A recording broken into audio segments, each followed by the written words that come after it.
작년 수요 예배 때 갑작스럽게 제가 와서 한번 말씀을 증거하고 또 오랜만에 뵙는 것 같습니다. 그 사이에 저에게 많은 일이 있었습니다. 드디어 저희도 개척교회가 되었습니다.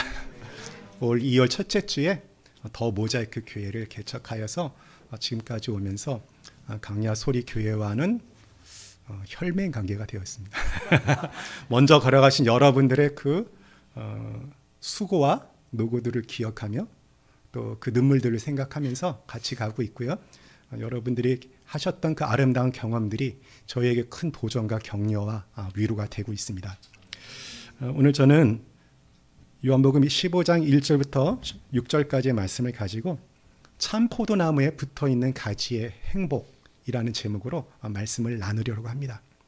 오늘 본문은 여러분에게 참 익숙한 말씀이죠. 이 말씀이 어떤 내용입니까? 우리가 예수님 안에 거하고 그러면 예수님 우리 안에 거하신다고 하셨고 그렇게 되면 열매를 많이 맺게 된다고 했잖아요.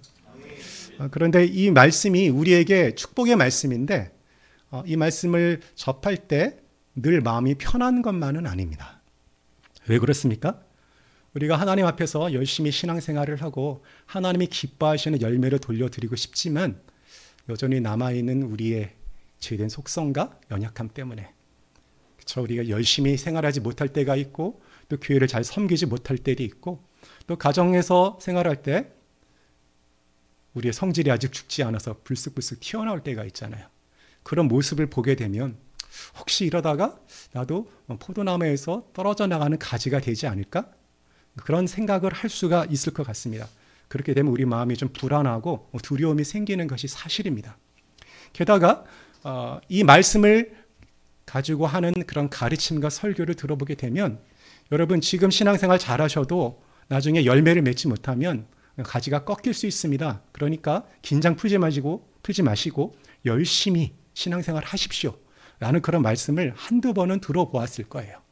그런 것을 기억하게 된다면 우리의 마음이 더 무거워지는 것도 사실입니다.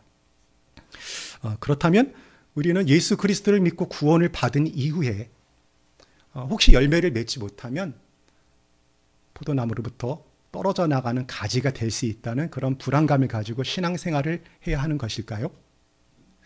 오늘 본문에서 그것에 대한 분명한 답이 나오는데 결론부터 먼저 말씀드리겠습니다. 우리 한국 사람 성격이 급해가지고 너무 뒤에 가면 안 되니까요. 먼저 결론부터 말씀을 드리면 우리가 예수님에게서 떨어지는 법은 없습니다.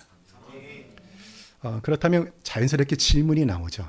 그러면 15장 2절 초반절에 나오는 물은 내게 붙어 있어 열매를 맺지 아니하는 가지는 아버지께서 그것을 제거해 버리시고 라는 말씀은 도대체 무슨 의미일까요? 우리가 말씀을 이해할 때 주의해야 할 것이 하나 있습니다. 그래서 말씀을 문자적으로만 보지 않고 말씀이 주어진 맥락을 살펴보아야 한다는 것입니다. 요한복음 13장부터 16장은 예수님의 고별 설교라고 하죠.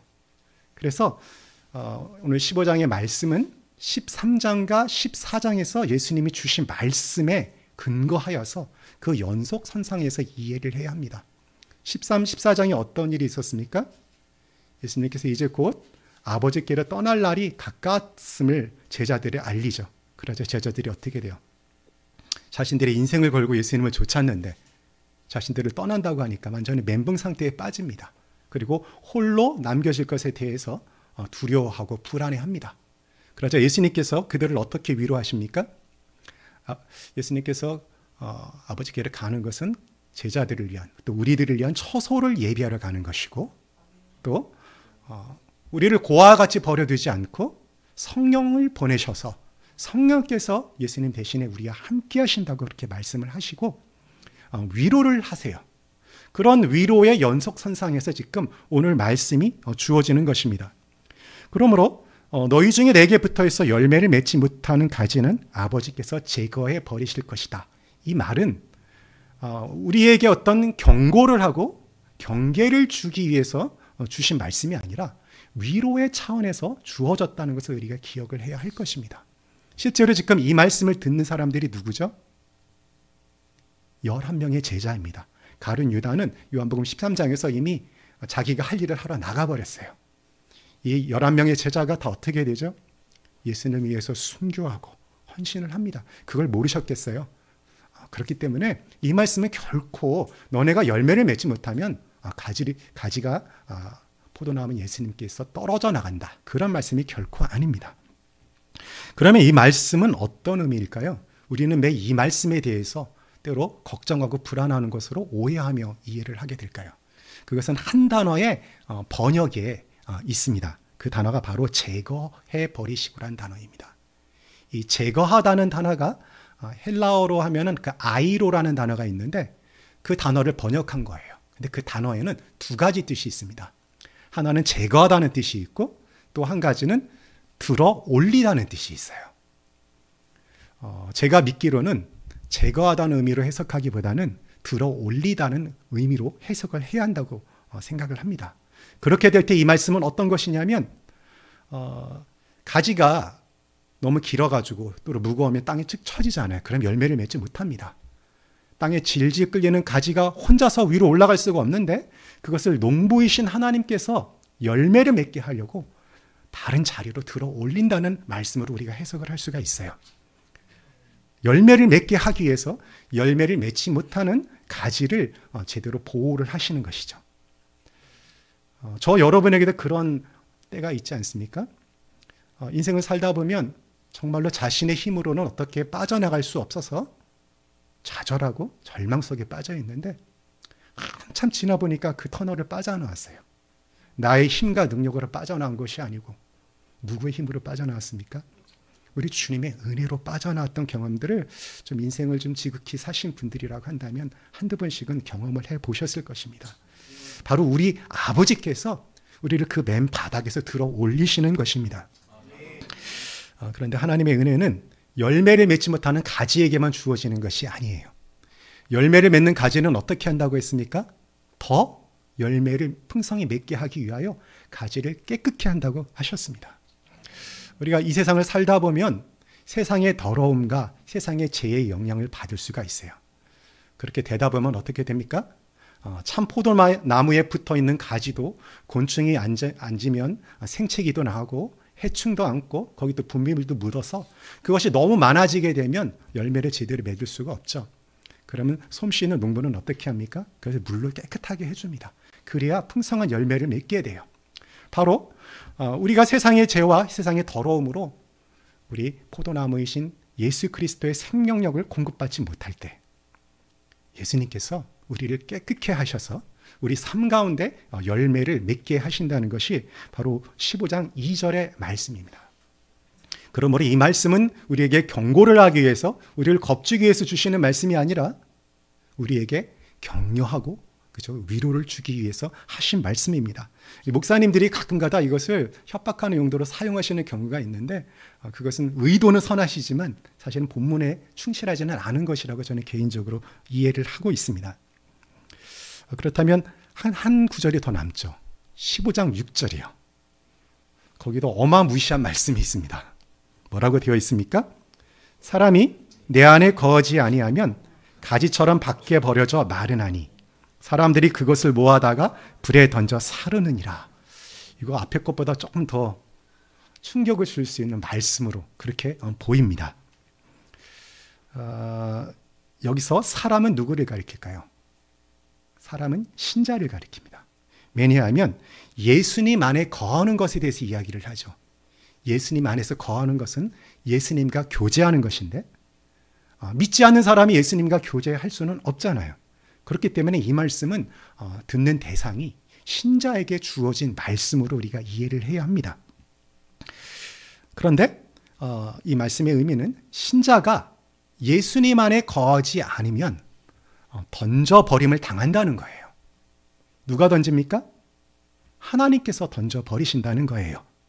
그렇다면 그게 그 말 아닙니까? 가지가 던져버려져서 불에 불타는 것이 아닙니까? 라고 우리가 생각을 할 수가 있는데 이 말씀을 좀 직역을 해서 이해할 필요가 있습니다. 15장 6절의 그 뒷부분을 보게 되면요. 사람들이 그것을 모아다가 불에 던져 사르느니라고 되어 있죠. 이것이 그 원어 성경을 정확하게 직역을 하면요. 사람들이 아니라 그들입니다. 그들이. 그리고 그것을이 아니라 그것들을입니다. 그들이 그것들을 모아다가 불에 던져 그것들이 불에 타 버린다는 그런 의미입니다. 그러면 그것들은 무엇일까요? 그가 아니라 그것들입니다. 믿는 신자가 불타는 것이 아니라 그것들이 불타는 것인데, 이 말씀을 이해하기 위해서는 고린도전서 3장 15절을 우리가 이해할 필요가 있어요. 고린도전서 3장 15절을 제가 읽어드리도록 하겠습니다. 누구든지 그 공적이 불타면 해를 받으리니 그러나 그 자신은 구원을 받되 불 가운데서 받은 것 같으니라.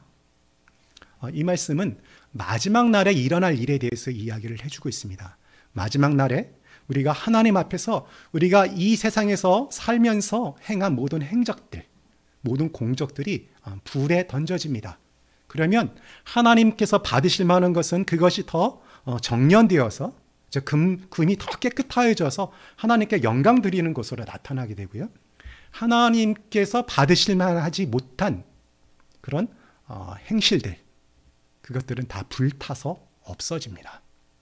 여기서 그것들이라고 하는 것은 우리가 하나님 앞에 돌려드릴 수 없는 우리가 좀 잘못된 행실, 그런 것들을 가리킨다라고 저는 개인적으로 이해를 하고 있습니다.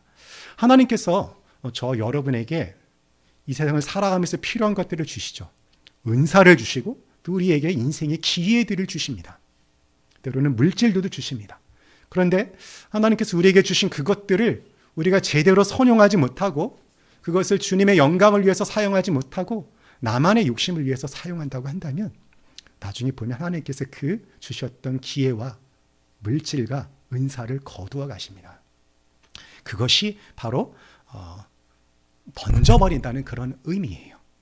그리고 우리의 이 세상 살아가면서 하는 어떤 그 행실들, 우리 생각에는 이렇게 생각할 수 있어요. 내가 열심히 생활하고 또 열심히 노력하여서 예수님께 뭔가를 남겨드린다고 생각을 하는데, 여기서 어떻게 이야기하고 있습니까? 예수님 안에 우리가 거하지 아니한다고 한다면 그것이 비록 우리 눈으로는, 우리 판단으로는 하나님께 드릴 만한 열매라고 생각할 수 있지만 사실은 우리가 주님 안에 거하지 아니하면 그것들이 다 불타 없어질 수 있다라고 우리에게 엄중한 경고를 하고 있는 것입니다. 우리가 주님 안에 있지 아니하면 우리가 열심히 노력하고 우리 주님께 드리고 애썼던 것들도 불타 없어질 수 있다는 거예요. 그렇다고 한다면 우리에게 있어서 가장 우선순위가 되어야 할 것이 무엇입니까? 우리가 주님 안에 거하는 것입니다.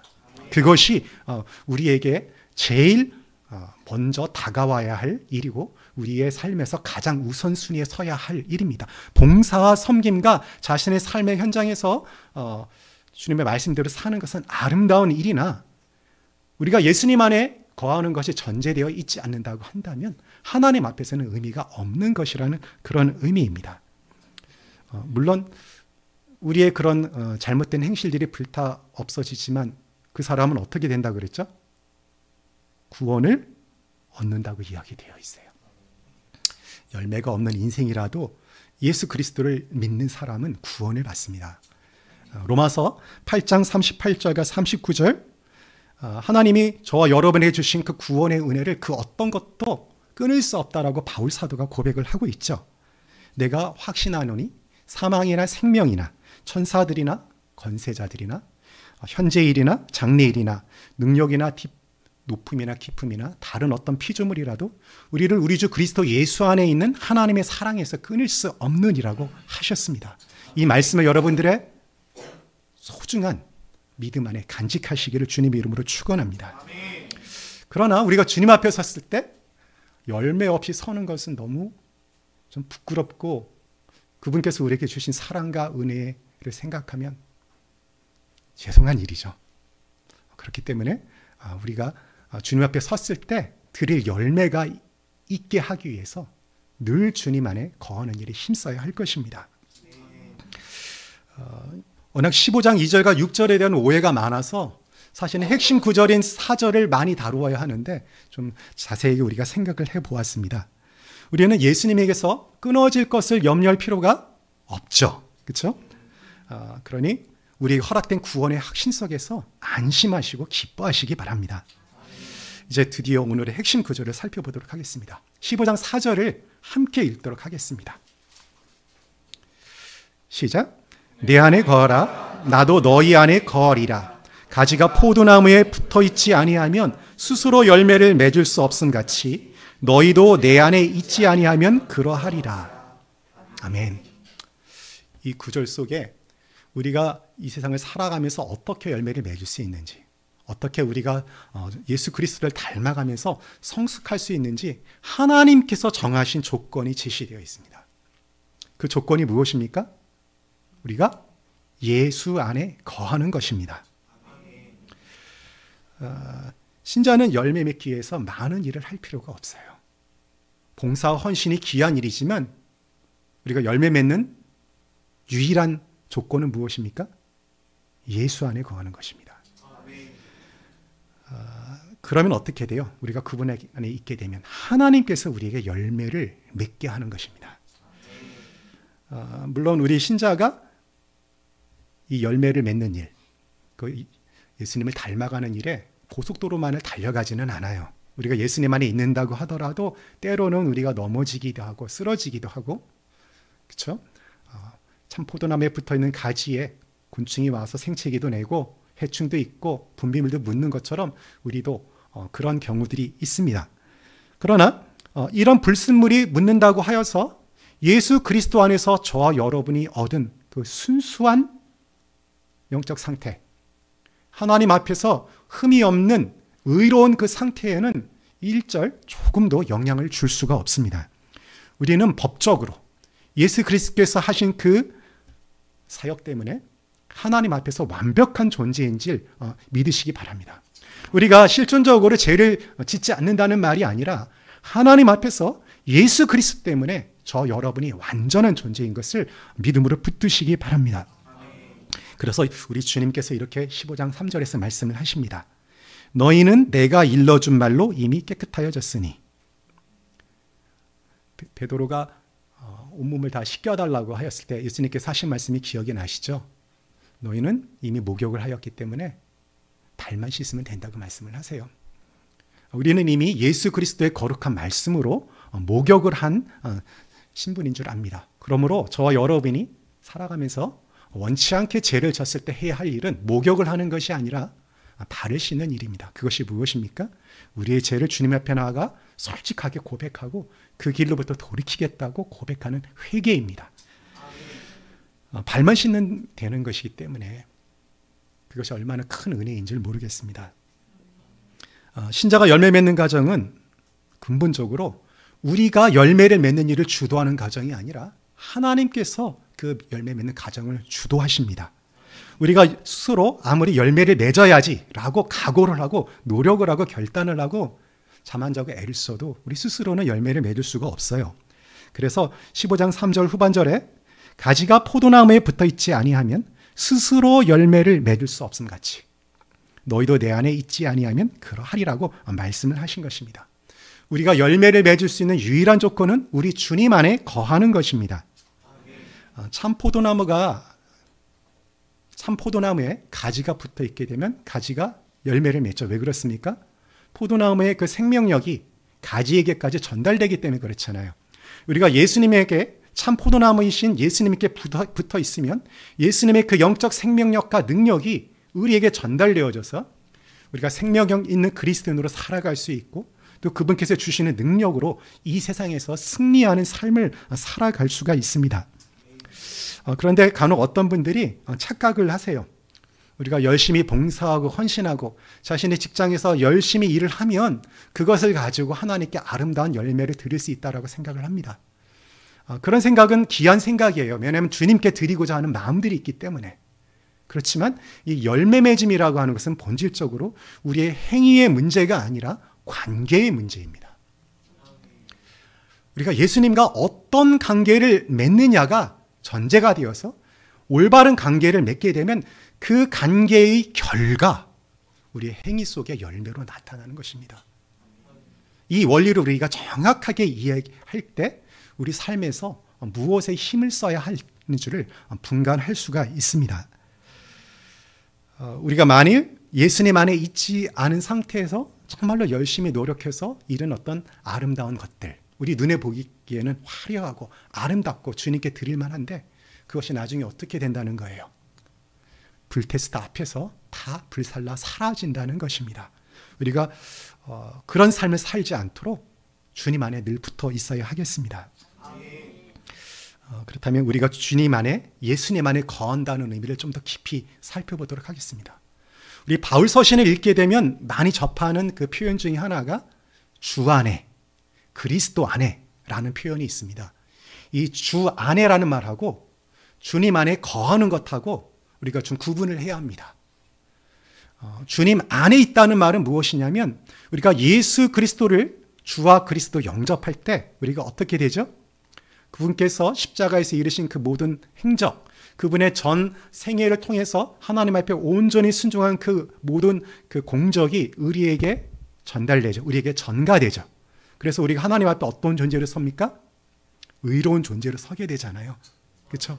모든 사람이 죄를 범하였으며 하나님의 영광에 이르지 못하였는데 우리 그리스도 안에 있는 그 속죄의 은혜로 말미암아 우리가 하나님의 보좌 앞에 담대하게 나아갈 수 있게 되지 않습니까?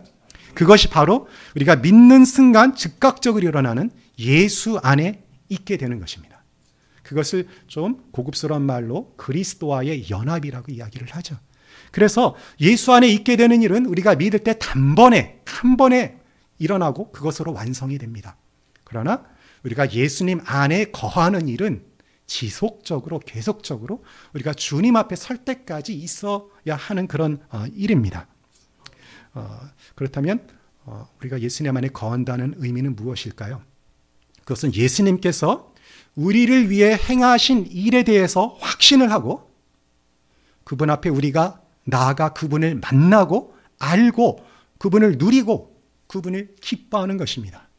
그분과 지속적이고 그리고 친밀한 사귐이 일어나는 것을 우리가 예수님 안에 거한다는 말로 표현을 할 수가 있습니다. 두 가지 요소가 있습니다. 예수님께서 우리를 위해 이루신 일에 확신하는 일과 그리고 지속적으로 친밀하게 그분을 만나고 그분을 알고 누리고 경험하는 일. 이 두 가지가 동시에 일어나는 것이 바로 우리가 예수님 안에 거하는 것입니다. 그렇게 될 때 우리에게 예수의 생명력이, 예수님의 능력이 그대로 전해지는 것이죠. 여기 보게 되면 우리가 예수님 안에 거하게 되면 예수님은 자동적으로 우리 안에 거한다고 말씀을 하시죠. 우리가 진정으로 예수님 안에 거하면요, 예수님이 우리와 함께 하시는 것을 우리가 알 수 있고 느낄 수 있습니다. 그것은 경험해 보신 분들은 다 알 수 있을 것이라고 믿어요. 예수님 안에 거한다는 것이 조금 추상적으로 들릴 수 있어요.